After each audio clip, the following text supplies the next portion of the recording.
Bismillahirrahmanirrahim.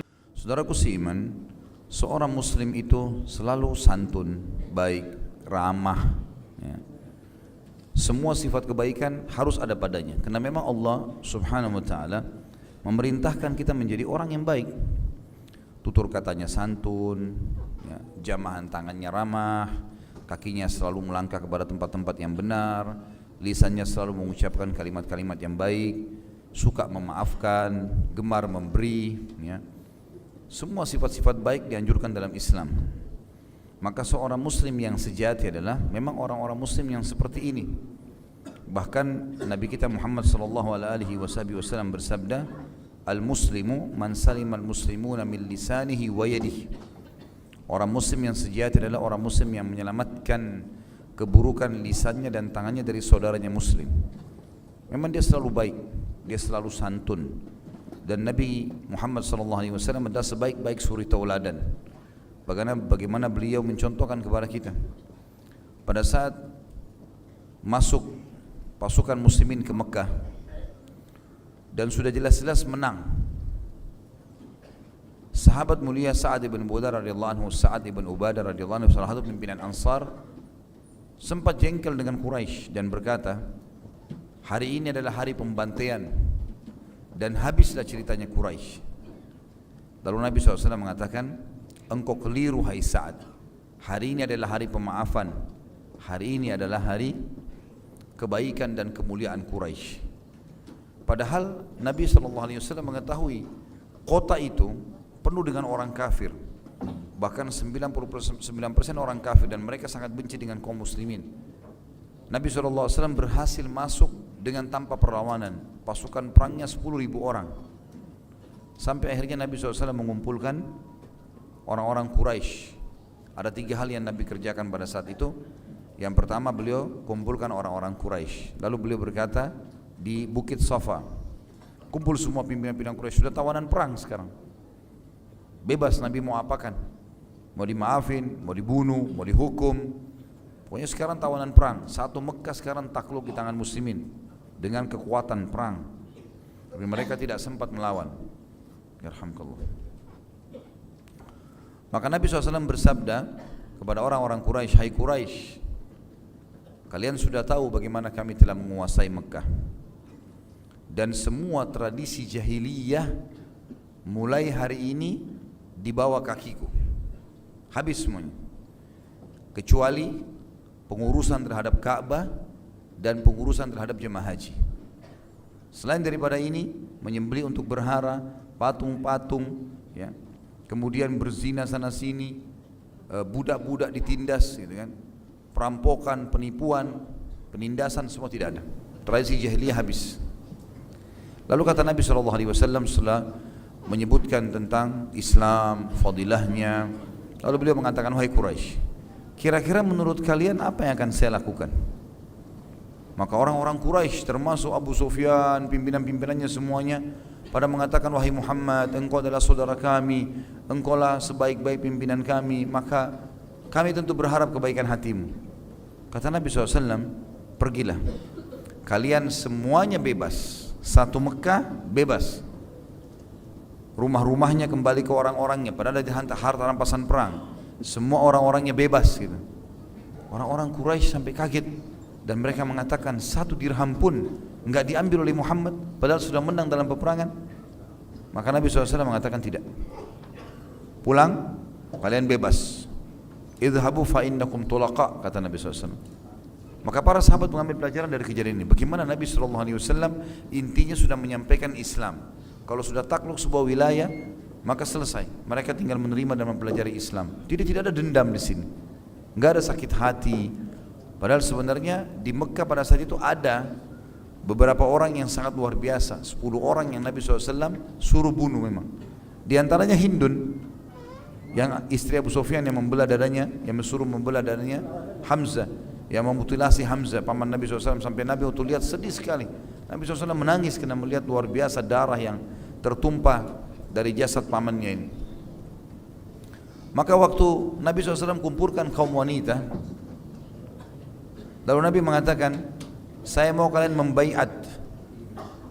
Semuanya mereka menggunakan tutup wajah pada saat itu di hadapan Nabi SAW. Wanita-wanita Mekah, orang kafir ini, bukan wanita muslimah, masih dalam keadaan kafir. Kalian harus berbaiat kepada saya. Yang masuk Islam atau yang tidak. Mulai sekarang tidak ada lagi membunuh anak, tidak ada lagi berzina, tidak ada lagi pencurian. Lalu ada satu orang nyeletuk di tengah-tengah safnya perempuan di depan Nabi SAW. Dia mengatakan, wahai Rasulullah, apakah orang bebas bisa berzina? Lalu kata Nabi SAW, Hindun. Ternyata Hindun ini yang bunuh pamannya, yang menyuruh membelah dadanya. Langsung kata Hindun, asyhadu an la ilaha illallah wa anna Muhammad Rasulullah. Syahadat tiba-tiba gitu.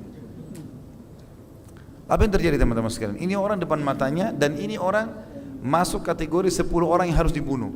Kata Nabi SAW, 10 orang ini diantaranya Hindun. Walaupun kalian temui mereka berpegang pada kainnya Ka'bah, bunuh. Ini penjahat-penjahat. Tapi Nabi SAW terima. Tambah lagi Nabi SAW mengatakan sambil senyum, ya, kalian harus patuh pada perintah-perintah Allah dan Rasulnya. Kalian harus begini, kalian harus begitu. Dikali peringatan lah. Lalu kata Nabi SAW waktu menyebutkan, ingat jangan lagi ada pembunuhan bayi. Hindun nyeletuk lagi, ya Rasulullah, kami telah membesarkan anak-anak kami dengan susah payah, kalian membunuhnya di Badr. Jadi nyalain muslimin gitu. Maka Nabi SAW senyum saja, enggak dibalas sama sekali dengan, ini perempuan sudah dimaafin, masih ngomong lagi gitu. Tapi Nabi SAW tidak, enggak ada masalah. Nabi senyum saja gitu. Dan ternyata memang betul, karena dia lihat Nabi SAW akhlaknya mulia, responnya justru keburukan dan perkataan seperti ini dibalas dengan kesantunan, kebaikan gitu kan. Maka akhirnya Hindun jadi malu sendiri pada saat itu. Dan dia adalah pemimpin, istri Abu Sufyan, tapi suaranya lebih didengar di Mekah daripada Abu Sufyan. Jadi pengaruhnya sangat besar. Begitu pula Wahsy yang telah menombak paman Nabi SAW. Dengar kalau ada pemaafan, masuk Islam, datang ke Madinah. Lalu Nabi SAW tidak kenal dia. Nabi tanya, siapa kamu? Dia bilang, Wahsy ya Rasulullah. Dia bilang, baik, apa yang kau inginkan? Dia bilang, saya mau masuk Islam. Syahadatlah dia. Setelah syahadat langsung Nabi SAW mengatakan, ceritakan Wahsy, bagaimana kau bunuh pamanku? Wahsy menceritakanlah ceritanya seperti ini, seperti itu, seperti ini. Dan dari Wahsy lah ditahu bagaimana Hamzah radhiyallahu anhu sangat luar biasa perkasanya gitu. Setelah ditombak pun masih sempat mengejar Wahsy gitu. Maka Nabi SAW mengatakan, kalau gitu Wahsy, menjauhlah dari wajahku. Jangan ada di depanku supaya jangan aku marah dengan kamu gitu. Dan ulama mengambil sebuah hukum juga di sini, seorang muslim kalau memang punya masalah sama seseorang, dia boleh menjaga jarak dengannya tapi tidak boleh memutus ukhuwah. Nabi SAW mengatakan, Wahsy pergilah, jangan di depan wajahku. Maka Wahsy mengatakan, aku selalu ikut berjamaah dengan Nabi SAW tapi aku menghindar. Dan aku merasa terus berdosa sampai aku menganggap harus aku membunuh musuh Allah juga sebagai balasan terhadap aku membunuh pamannya Nabi SAW. Dan ternyata Musailamah al-Kadzdzab, orang yang mengaku Nabi setelah Nabi SAW meninggal di zaman Abu Bakar, dibunuh oleh Wahsy. Wahsy pun hadir. Kemudian dia membawa tombak yang dipakai tombak Hamzah, lalu kemudian dia membunuh Musailamah al-Kadzdzab, dan dia mengatakan ini balasan yang itu. Tapi Nabi SAW maafkan, gitu kan? Ada juga saudara susunya Abdullah bin Abi Sarh, saudara susunya Utsman bin Affan. Dia pernah ke Madinah, syahadat, dia pintar nulis. Nabi SAW percaya, suruh tulis wahyu. Ditulis wahyu. Begitu sudah tulis wahyu, beberapa bulan kemudian orang Islam sudah percaya, dia bilang, ya Rasulullah izinkan saya pulang ke Mekah, saya mau ambil beberapa harta saya. Nabi SAW mengatakan iya. Begitu pulang ke Mekah, dia iklanin kalau dia murtad. Saudara susunya Utsman bin Affan. Waktu pembebasan kota Mekah, Nabi masukkan dia kategori dari 10 orang yang harus dibunuh. Dia pun lari, sembunyikan diri. Utsman bin Affan mencari dia, lalu mengatakan, kalau kau minta maaf sama Nabi, maka Nabi akan maafkan. Ikutlah ini. Ikut dia. Dia bilang, saya takut nanti dibunuh tengah jalan. Maka dia pun menutup wajahnya. Utsman bin Affan mengatakan, tutup wajahmu. Tiba di kemah Nabi SAW. Kata Utsman, ya Rasulullah, ini Abdullah, saudara susuku, dia mau masuk Islam dan bertaubat atas kesalahannya. Lalu kemudian Abdullah bin Abi Sarah kasih tangannya ke Nabi SAW. Nabi tolak. Nabi enggak terima tangannya. Lalu kemudian kata Uthman, ya Rasulullah, dia sudah mau taubat, terimalah Islamnya. Dia ulurkan tangannya, Nabi enggak mau kasih. Nabi tetap enggak salaman sama orang ini. Karena dia sebarin di Mekah, kalau saya sebenarnya pura-pura masuk Islam dan dulu wahyu yang saya tulis itu, yang Muhammad katakan Quran itu, saya karang-karang, saya tambah-tambahin. Dan Nabi SAW mengatakan, demi Allah dia dusta, dia tidak menambahnya sama sekali. Yang jelas sampai 3 kali Uthman merayu, Nabi SAW tidak kasih tangan. Yang keempat kali baru dia ulurkan tangan, lalu Nabi SAW terima. Akhirnya keluarlah dia, gitu kan? Tapi Nabi SAW di sini menunjukkan kepada kita ada sebuah pelajaran juga, walaupun beliau memaafkan, ada orang-orang yang sangat luar biasa ini. Maka kata Nabi SAW, bukankah ada seseorang antara kalian di sini berakal? Kata beberapa sahabat, di depannya Nabi kebetulan ada satu orang sahabat, kalau saya tidak salah namanya Abdullah juga. Bukankah kau, kata Nabi SAW, sudah bertekad kan, dia bilang, kalau saya ketemu ya Rasulullah Abdullah bin Abi Sarah, karena ada janjikan suruh bunuh, maka anda suruh bunuh, saya akan bunuh. Walaupun saya temukan dia bergelantungan di kiswanya Ka'bah. Lalu kata Nabi SAW, bukankah kau sudah janji kau mau bunuh? Kenapa kau enggak bunuh dia? Kan saya sudah tadi 3 kali saya enggak terima tangannya, supaya salah seorang dari kalian berdiri bunuh dia. Orang ini luar biasa gitu. Wahyu memerintahkan itu, gitu kan? Tapi tidak ada yang faham. Kata dia, ya Rasulullah, kalau anda berikan isyarat mata saja, saya udah bunuh itu. Kata Nabi SAW, tidak layak Nabi memberikan isyarat mata untuk membunuh. Kalau Nabi suruh bunuh, bunuh jelas-jelas, nggak pakai isyarat begitu. Tapi Nabi SAW mesti intinya memaafkan. Nabi SAW memaafkan, walaupun ini sangat berat ya, bobotnya sangat berat. Ini bukan cuma sekedar gunjing, ini menipu, pura-pura Islam, menipu mengatakan wahyu lagi di karang-karang. Yang satu membunuh pamannya, yang 2 orang tadi kita sebutkan. Ada beberapa orang terus begitu saja dimaafkan oleh Nabi SAW. Ada sudah kita bahas tablik akbar kita sirah sahabat Ikrimah bin Abu Jahal juga dimaafkan oleh Nabi SAW. Safwan bin Umayyah bin Khalaf juga dimaafkan oleh Nabi SAW. Artinya Nabi SAW memaafkan. Kita tahu juga bagaimana baik hatinya Nabi SAW walaupun sama orang munafik di Madinah.